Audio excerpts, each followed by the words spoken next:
What if I told you that some of the most breathtaking mansions in the world weren't owned by tech billionaires or oil tycoons, but by men who built their fortunes on violence, drugs, and blood money? These aren't just houses. These are monuments to power. Palaces built from the proceeds of murder.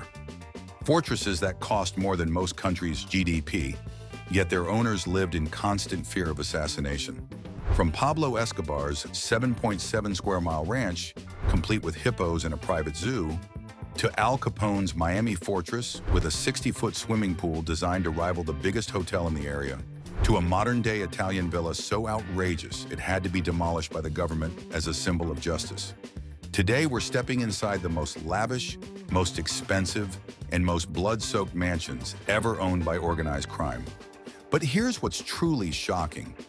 Every single one of these criminal palaces tells the same story.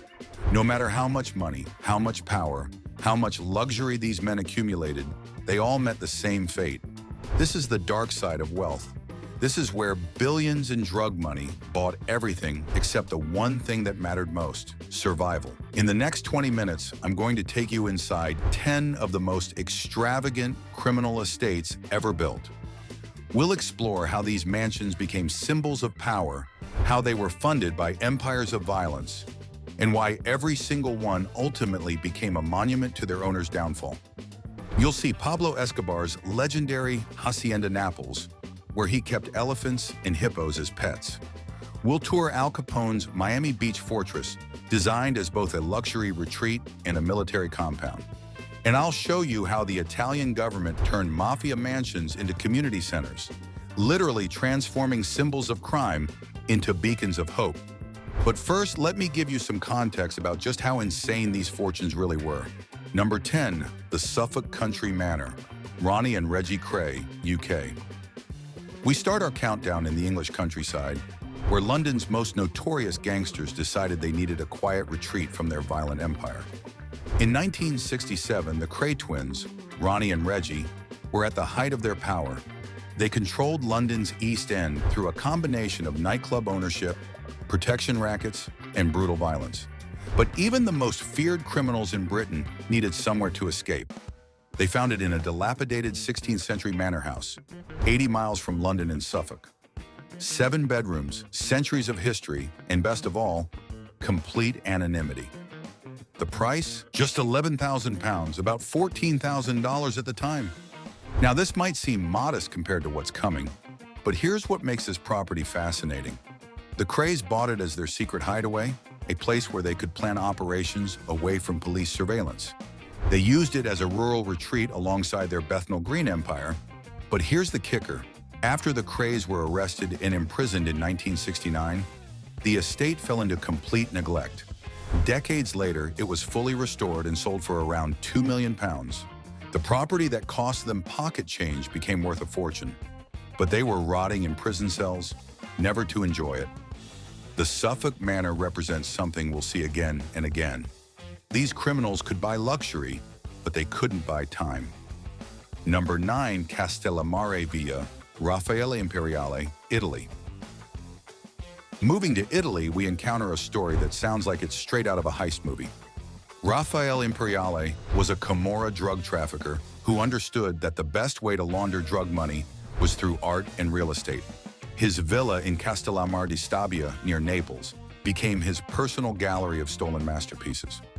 In 2016, when police finally raided the property, they made a discovery that shocked the art world. Hidden inside the mansion were stolen Van Gogh paintings worth millions of dollars.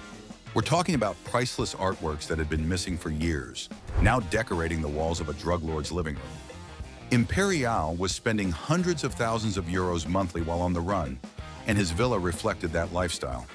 While specific details about the decor remain classified, the discovery of multi-million-dollar stolen art tells us everything we need to know about the level of luxury this man was living in. But here's where it gets interesting. Imperiale was eventually arrested in Dubai in 2021 and later cooperated with prosecutors.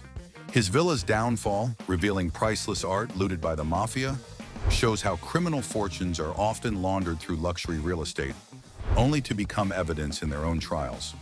Number 8, Acapulco Mega Mansion, Joaquin El Chapo Guzman in Mexico. Now we're getting into the big leagues. El Chapo wasn't just a drug lord, he was the CEO of a multi-billion-dollar criminal corporation, and his real estate portfolio reflected that status. One of his most spectacular properties was a beachfront mega mansion on Pichilinga Beach in Acapulco, reportedly worth $10 million. This wasn't just a house, it was a seaside compound that epitomized narco luxury. But El Chapo's wealth extended far beyond this single property.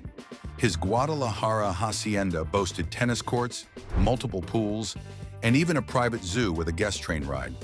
Think about that for a second. This man had so much money that he built a private train just for guests to tour his personal zoo.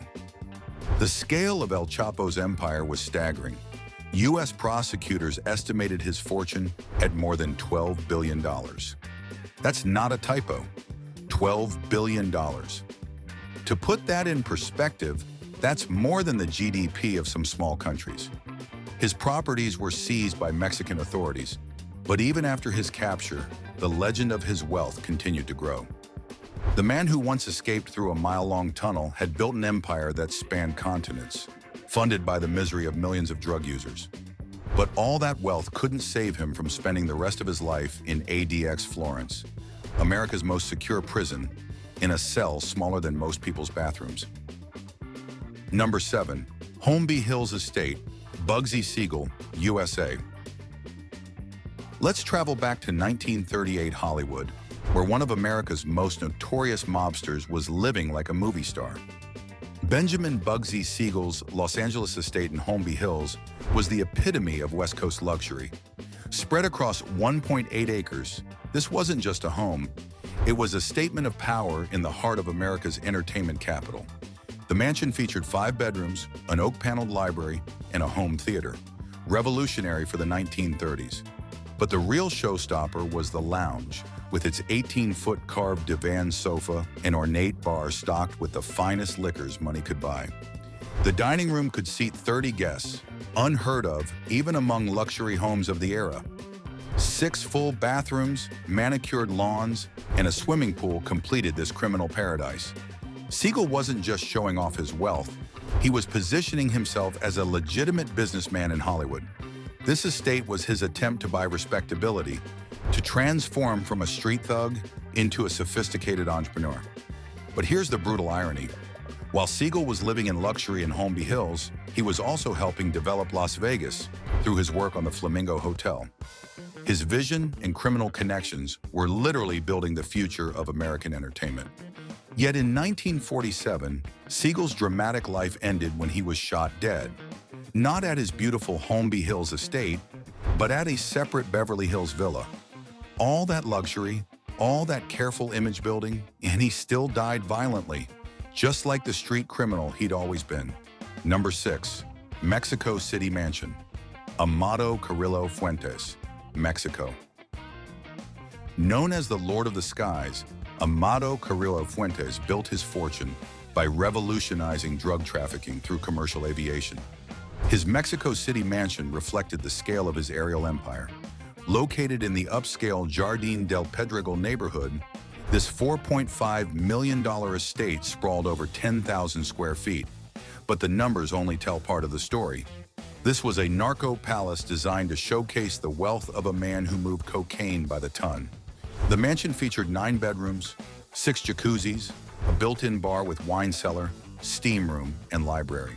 There was even a life-size playhouse for children, a bizarre touch of domesticity in a home funded by international drug trafficking. But the most telling feature was the garage, big enough for 30 cars. Think about that. This man owned so many luxury vehicles that he needed a garage the size of a commercial parking lot.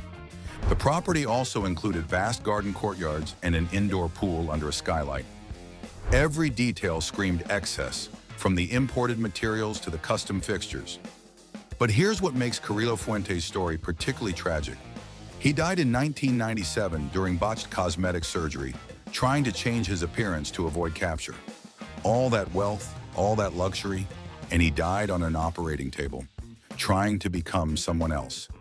The mansion was seized by the Mexican government and eventually raffled off in a national lottery in 2022.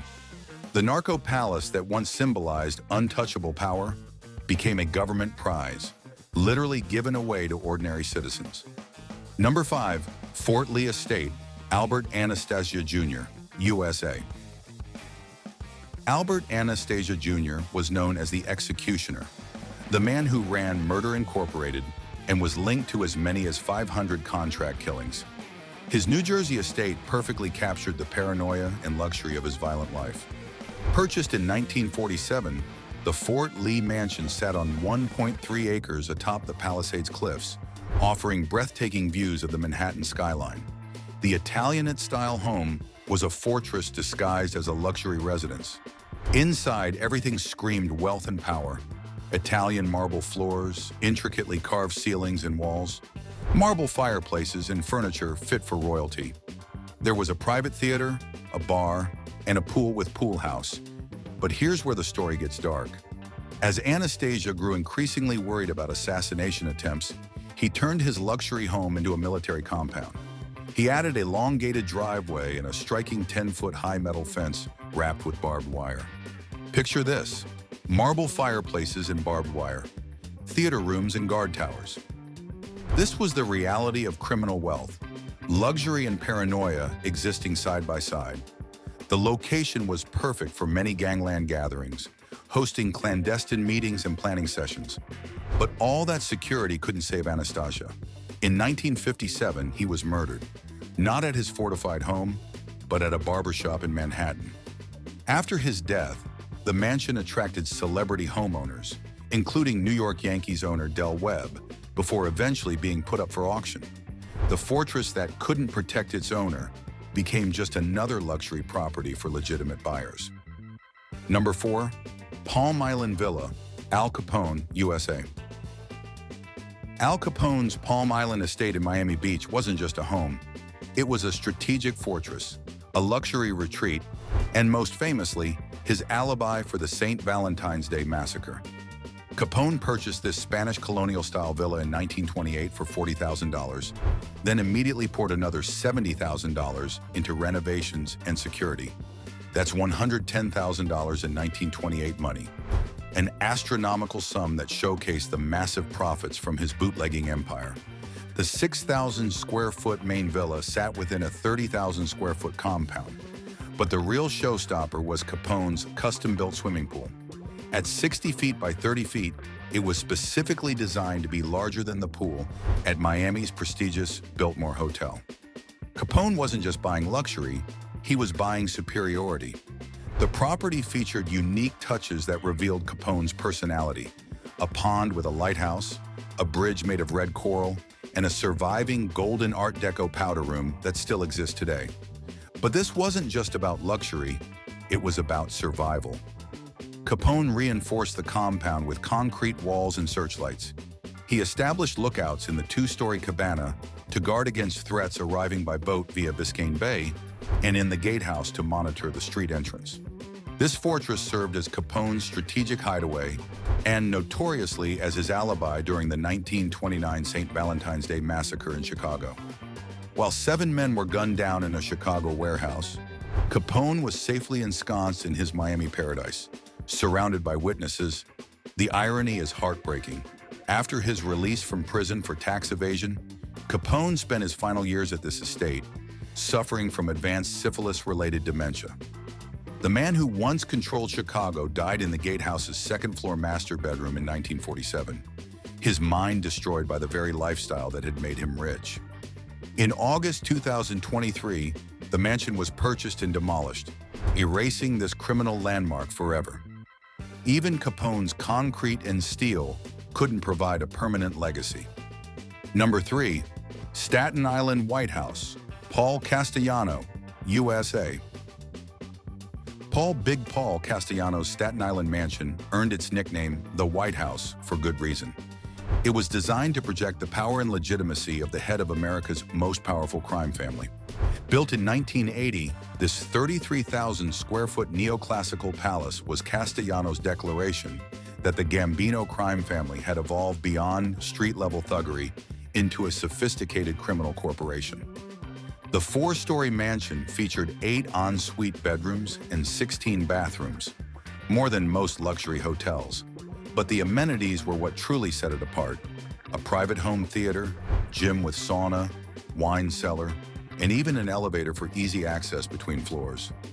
Outside, the estate boasted indoor and outdoor Olympic-sized pools and 2.5 acres of manicured gardens with sweeping views of the Verrazano Bridge. An attached 13-car garage and lavish formal rooms completed this criminal palace. Castellano used this residence as his primary base of operations, consolidating his position as Don, while trying to move the Gambino family into seemingly legitimate business ventures. The mansion represented his vision of the future, organized crime as a respectable business enterprise. But that grandeur became his downfall. The decision to operate from this enormous, isolated estate-led rivals, particularly John Gotti, to view Castellano as arrogant and detached from the organization's street-level concerns. In 1985, Castellano was assassinated outside Sparks Steakhouse in Manhattan, gunned down on the orders of John Gotti, who saw the White House as a symbol of everything wrong with Castellano's leadership. The mansion's enduring value was confirmed when it was recently listed for $16.8 million. Even decades after its owner's violent death, the White House remains one of Staten Island's most valuable properties, a testament to the quality of construction that blood money could buy. Number 2, Scarface Villa, Nicola Schiavone, Italy. In 2012, Italian police uncovered what might be the most outrageous example of narco-luxury ever discovered. A villa so over the top it seemed like a parody of criminal excess. The villa belonged to Nicola Schiavone, son of Camorra crime lord Francesco Schiavone, and it was styled directly after Al Pacino's mansion in the movie Scarface. This wasn't just life imitating art. This was a criminal so obsessed with his own image that he literally recreated a Hollywood set. When investigators raided the property near Naples, they found 300,000 euros worth of the most outrageous furnishings imaginable. Silver-framed chaise lounges positioned before a giant Roman portrait, ornate mirrored ceilings that reflected the gaudy excess below, a bathroom tiled entirely with Murano glass mosaics, each tile worth more than most people's monthly salary. The bedrooms were filled with shell-suited tracksuits and religious statues, a bizarre combination of street culture and Catholic imagery that perfectly captured the contradictions of mafia life. But here's what makes this story truly incredible. High-tech surveillance equipment was hidden in ornate frames throughout the house.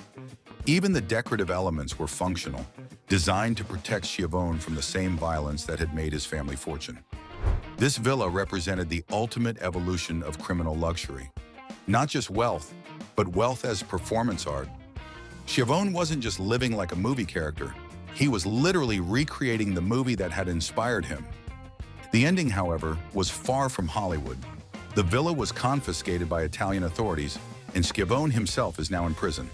His Scarface fantasy became evidence in his own prosecution, and the villa that was supposed to represent his power became a symbol of his downfall. Number 1, Hacienda Nápoles, Pablo Escobar, Colombia. At the top of our list is not just the most lavish criminal estate ever built, but perhaps the most audacious display of wealth in human history. Pablo Escobar's Hacienda Nápoles wasn't just a mansion. It was a 7.7 square mile kingdom that defied every convention of criminal behavior. While other drug lords hid in shadows, Escobar built a theme park. Purchased in 1978, the estate transformed a Spanish colonial-style house into what can only be described as a cocaine palace. But the house itself was just the beginning. Escobar created an entire world. A private airport for his drug-running planes, multiple swimming pools, a go-kart racetrack, a bull ring, and a sculpture garden filled with life-size dinosaur replicas. But the crown jewel was Escobar's private zoo, stocked with exotic animals smuggled into Colombia. Elephants, rhinos, giraffes, and the now famous lineage of hippos that still roam the Colombian countryside today. This wasn't just wealth.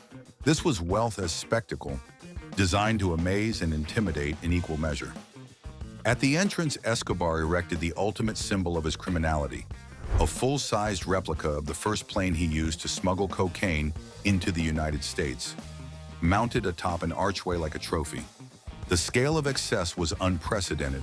Escobar was reportedly spending $2,500 per month just on rubber bands to hold his cash. His organization was bringing in so much money that they budgeted 10% for spoilage. Money that would be lost to rats, water damage, or simple misplacement. At his peak, Escobar was worth an estimated $30 billion, making him one of the richest men in the world. Forbes magazine actually listed him as the 7th richest person on the planet in 1989. But here's what makes Hacienda Nápoles truly unique among criminal estates: its transformation after Escobar's death. Following Escobar's killing in 1993, the Colombian government confiscated the property, but instead of demolishing it or selling it off, they did something remarkable. They turned it into a family-friendly theme park. Today, Hacienda Nápoles serves families and children, offering educational programs about wildlife conservation in Colombian history. The government literally transformed a monument to violence into a symbol of hope and renewal. The hippos still roam the grounds, now protected as part of Colombia's ecosystem. The dinosaur sculptures entertain children instead of intimidating rivals.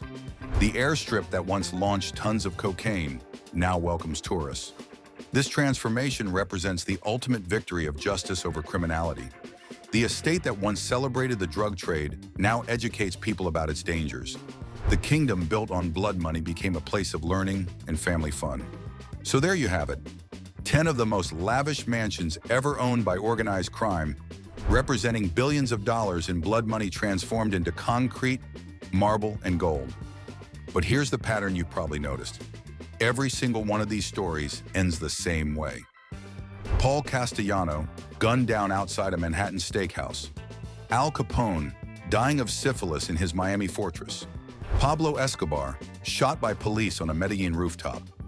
Bugsy Siegel, assassinated in Beverly Hills. The Kray twins, rotting in British prisons.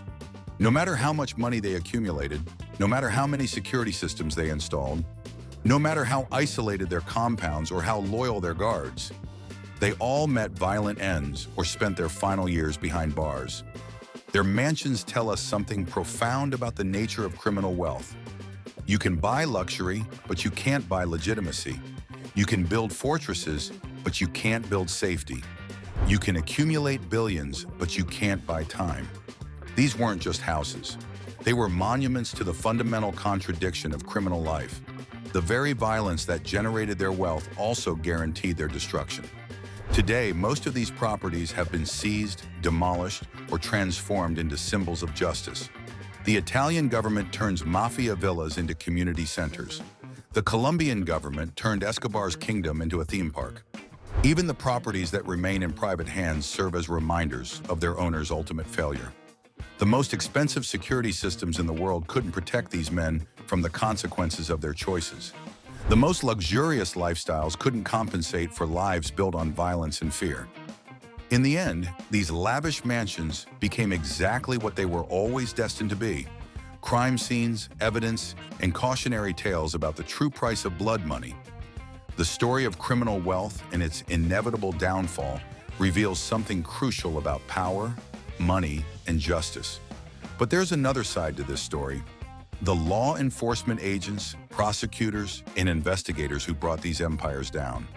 If you want to learn about the brilliant tactics used to infiltrate and destroy these criminal organizations, you need to watch my video about the FBI's most successful undercover operations against the mafia. I break down exactly how agents like Donnie Brasco and others risked their lives to bring down billion-dollar criminal empires from the inside. Click the video that's appearing on your screen right now, and I'll show you how the good guys finally won the war against organized crime. Trust me, those stories are just as incredible as the mansions we just explored.